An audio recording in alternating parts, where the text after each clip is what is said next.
I don't want the responsibility. I'm scared of my power. I'm scared of being alone. You can't just have your characters announce how they feel. That makes me feel angry. Well, it's better than Shyamalan. It's not a great sign that I felt I needed to start with that. Let me be clear, I have never wanted a live-action Avatar. Ever. Even if the live-action remakes are not attempts to replace the animation, even if they are just cosplay curiosities, and even if at worst, they bring attention to the original. I will always hate them a little bit on principle, because the people that get paid to make them are often paid more than the people who actually made it special and popular enough to remake in the first place. But hey, whatever I, or what anyone else may say of this adaptation, the actors, are allowed to smile, and they introduce Aang's name before the air temple. Things that are literally so basic, I'm not even going to give Shyamalan's credit for non-saturated period clothing and practical sets. Yes, the Water Tribe jackets look a little too bright and too clean in the South Pole, but the rest of it looks perfectly fine. Look at this trim. That trim is beautiful. I want that trim. The Water Tribe set uses bones. That's cool. And that is probably the extent of my enthusiastic positivity. So Netflix Avatar is not atrocious, but I don't really find it terribly impressive or exciting either. Its biggest claim to fame is what the live advocates always really wanted, that the bending and the action are good. If what you like out of your action is a lot of Hollywood rapid cutting, it definitely has its cool moments. Everyone says that the firebending is best, and yeah, because it's mostly martial arts with fire effects. Airbending is mostly making things float, but water and earth have to deal with real fake material physics, so they struggle the most to look convincing. And water in liquid form just doesn't have the same impact as this one shot, so most of its battle effectiveness is purely in ice form or giant waves. So not all that surprised when many said that one of the best fights was the one with almost no bending in it. The truth is, as much as I prefer it to not exist at all, if it is going to exist, I actually rather it do its own thing than be a boring copy and paste. I usually encourage ones to go in completely different directions, but knowing that changing is risky. And for it to pay off, you need to justify your change and do it well. Like Aang being able to talk to any avatar as long as he's in their temple so we can get Kyoshi and Kuruk is a great idea. And Katang's not here, nobody's sad about that. Then one of the most contentious changes, bringing in Ozai and Azula earlier than normal, and Ozai pitting his children against each other. But then why is there a competition when she's obviously the favorite? Because even though Ozai and Zuko have called her a prodigy, which may be true, and maybe Ozai just said that to motivate him, but it also could just be their perspective, because we also know that she is an obsessive perfectionist, with hints of frustration and resentment at being both the second-born and a woman. So I completely get where this interpretation is coming from, but are we seriously supposed to believe that Ozai is someone who is impressed by defiance? But most importantly, it's true that without her murderous intensity, she is just way less entertaining to watch. But what we get most of the time, outside of just doing events out of order and less well, are changes that I like in theory, but do not like how they were handled. One of the biggest anticipated additions was being able to finally see the destruction of the air nomads. You know, just one of those things that makes this more dark and Game of Thrones-like. But the way that they did it was absolutely detrimental to Aang's dramatic payoff. A big amount of the attention in the show is not knowing if anyone at the temple is still alive until he sees the destruction. And honestly, why would he? It's only been a day. It makes way more sense for him to be in denial about people telling him about the genocide, just because no one else has officially seen one. But since you showed the audience as soon as possible them getting genocided, no point in dragging that out. Aang just instantly believes the first person that tells them they're gone. And so our stop at the air temple is only a brief 2 whole minutes. But then, boomy. It is one thing to change a character a little bit. It is one thing for Nami to be stoic, and for Sanji to be less creepy, and Luffy to be contemplative and considerate. It is another to have a character be the complete opposite of who they're supposed to be. I do like the actor, and he has lines that sound pitch perfect. How are you still alive? Clean living, the right diet, and luck. Hard to say if it's good or bad. And I hypothetically understand the season's themes of making the entire world and everyone in it depressed and mistrustful to emphasize Aang's reappearance bringing hope back into the world. And it's true that both versions of the characters are a little bit of a sadist that likes effing with people. I even get the angle that he's bitter and war-weary and traumatized and angry and vindictive. I am giving you kilometers of leniency. But Boomy's thing was that while his actions didn't seem to make sense, he knew exactly what he was doing. Now he's just a crazy old man yelling at people for bringing him the exact thing that he asked for. The mini speech about how we need to make hard choices in war is nice. I wish it didn't sound like that speech was put there to make the script sound smarter and more political than it is, or to make his actions seem like they make sense when they don't, and I wish it had literally anything to do with what is currently going on or Aang's current dilemma, because for all of his "you weren't here," Aang at this very moment is very resolute about trying to get to the Water Tribe to help them, and Boomy is keeping him from going. And for what? What games and what lessons is he teaching? Choose between 2 bowls of food? Simply blast away all of your obstacles in this hallway? Get into pointless fights with your friends who are clearly throwing a tantrum? What? War is bad and hard? Yeah, Aang might know that considering his people are dead. It's all about fun and games with you, Aang. What are you talking about? You killed that part of his character. He has said nothing related to games post-coma. What is happening right now? You could have made him bitter and have his lessons make sense. And don't you tease that lettuce leaf for a full minute before that really poor payoff. You did not need to drag Booby down just to make Aang look more special for his basic-ass friendship is magic speech. I don't know what the final straw was that made Brian and Michael leave this production. It might have just been the process overall, but if it was Booby specifically, I would not be surprised. And is that Flopsy's taxidermy? That's it! Burn the series to the ground! Oh, it might be a statue. It probably is. But it shouldn't have even entered my mind.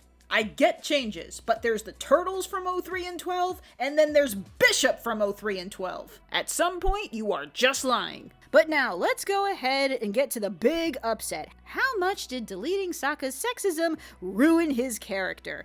Look, I am in no way advocating for this change. I think it was overly cautious and unnecessary. But at the same time, the backlash to it was getting a little ridiculous. But it's such an important part of his character. Oh, I know, it's so important that it's over in episode 4. Or maybe I was just surprised at the response because my memory has a lot of people not liking this episode because it was 2 girl fighter PSA. This is the girl power episode, isn't it? That about sums it up. I'll take the sea monster option, please. Which does remain a possibility for why they actually changed it, or that they just didn't want to put Sokka in a dress. In the same show where we light people on fire, that would be too traumatic. But I do understand why some people got defensive, because the way that information was dropped, even though it was improv by Katara's actress and not a writer, made it sound like the show did something wrong. And that is absolutely not the case. There is nothing wrong with the Kyoshi plotline or Sokka's characterization. It is thematically connected to him needing to open his mind to the world around him and not be so fixated on what he thinks his role is. And it did seem at first like the idea they had for him was still along those lines. I guess I was just foolish enough to think that that still might be character subtext, and Sokka just wouldn't be so overt about telling women that they belong in the kitchen. Because then we get to Kyoshi Island, and I want to die! How could you do this to my girl? Because obviously if Sokka isn't sexist, then what's his dynamic with Suki gonna be? And the answer is, she is instantly horny for him, including ogling him while he's changing. Wow! This is so much worse! And it's not even as though they needed the overt sexism for Suki to be interesting, even though she did absolutely handle him amazingly in the show. The addition of the island's isolation and the start of vague mutterings about stuff that matters, like their roles as leaders and as warriors and as non-benders, that's a great idea! So what the hell is this?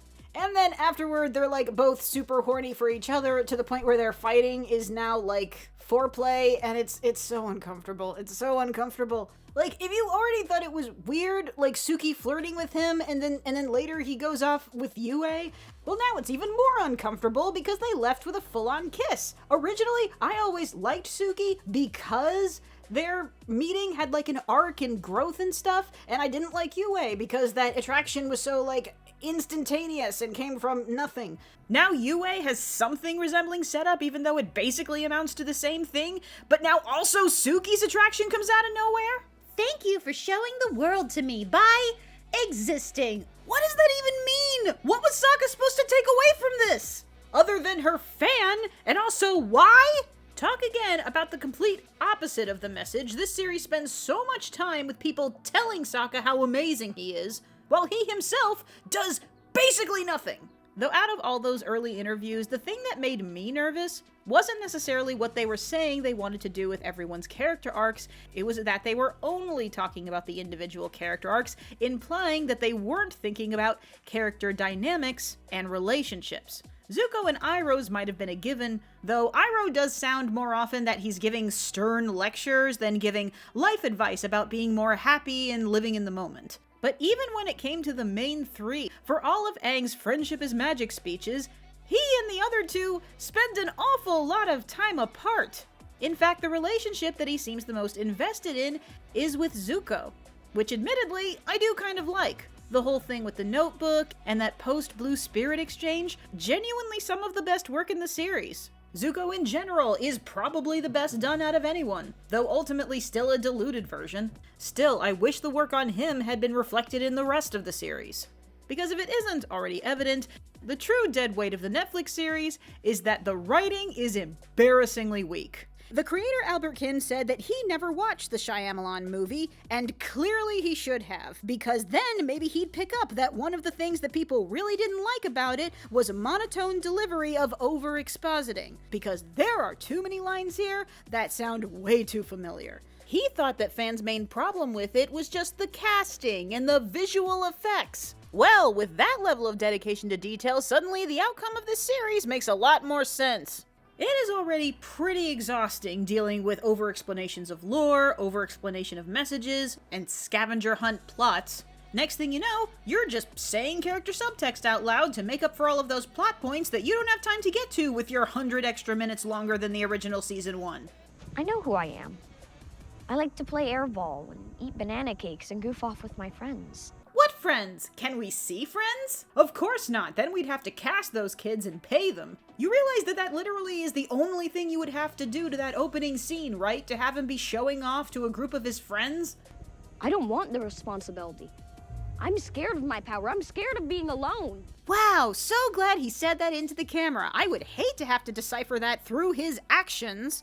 And this is completely due to the formatting of putting the air temple at the beginning as opposed to the water tribe, because at least in that case, if you do need to convey character information, at least now it's in the form of two groups of strangers getting to know each other, so at least at the same time, you're also building character relationships. And then to go back to Sokka, whose hypothetical arc about learning that his strength may not be as a traditional warrior, but his intelligence, is completely given to us through Abed saying exactly that after 2 minutes of tinkering, and then doing absolutely nothing else of narrative value in the series related to strategizing, tracking, or gadget making. Or being funny, for that matter. So yeah, Avatar has a big show-don't-tell problem. As in, it doesn't want to break out the budget to show more than it absolutely has to. Was that a frog or a froggy thing?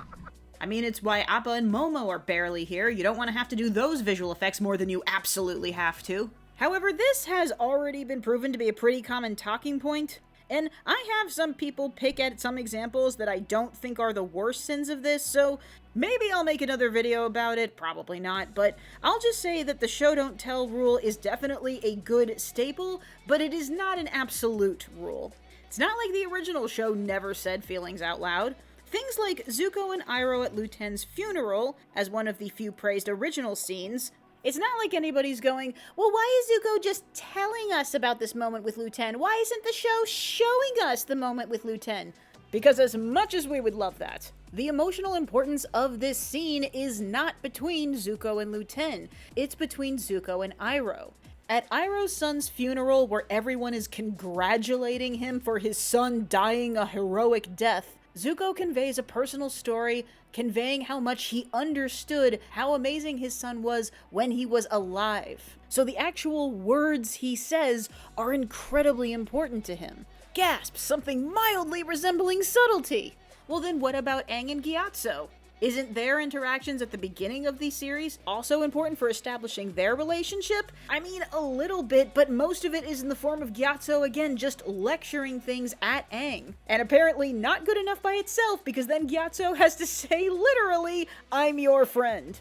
Compare this to the first time we see Gyatso in the animated show, the only scene we get before we learn his unfortunate fate. How does it convey how close they were? By Gyatso comforting him after he's learned that he's the Avatar, and the two of them throwing cakes at the elders. What a cute moment. So it is not just the telling, it is the character and content of the telling. I mean, I don't know what to tell you guys. Game of Thrones has a lot of talking. We put in a lot of talking. I don't understand where we went wrong. You know the one thing the Shyamalan movie had going for it? At least we all hated it together.